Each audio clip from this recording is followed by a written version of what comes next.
What's up, lads? This is my FX-T12 400 5.5 caliber. The scope is a Hawk Sidewinder 6x24 magnification.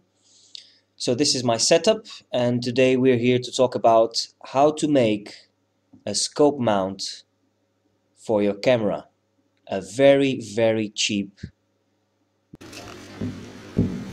As you can see here, this is the toilet paper roll.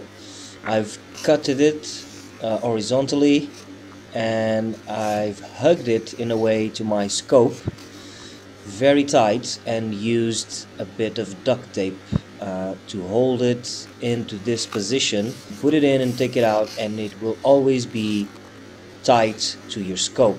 So this is very simple. Just cut it, put it around your scope, and duct tape it, and it should work so far.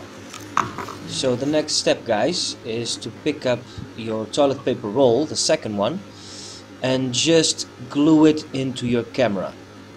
I mean, this is not a very pretty way of doing this, but you can always use a black duct tape. The idea here is just to cover optics and make sure it creates a wider tunnel than the first one that you have used into your mount or into your scope.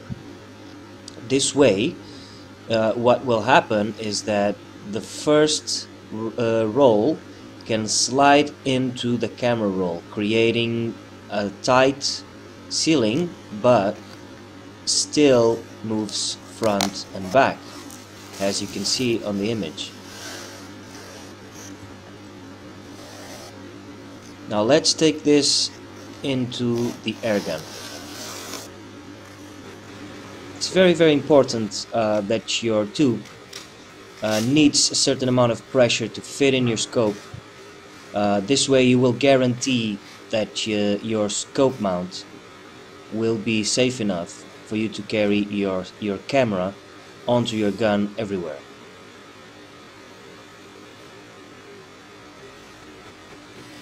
Also, make sure that your secondary roll is well attached to your camera, because of course you don't want it to fall. I just use normal duct tape, several small parts. I make sure that the optics come out when I turn out any problem. And as easy as this, the camera slides into the tube, giving a tight filling, holding your camera steady. And here it is, the final product. Of course, the biggest advantage of all this is to be able to rec your footage, either for hunting, either for fits. You can later on review your shots, see how the pellets drop, wind effects, etc.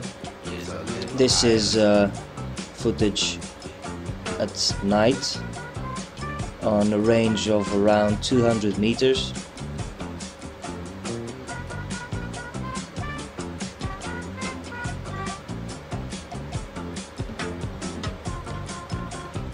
You guys probably thinking by now, is this really safe so that I can carry my camera and it won't fall while I'm, I don't know, climbing up a rock or something?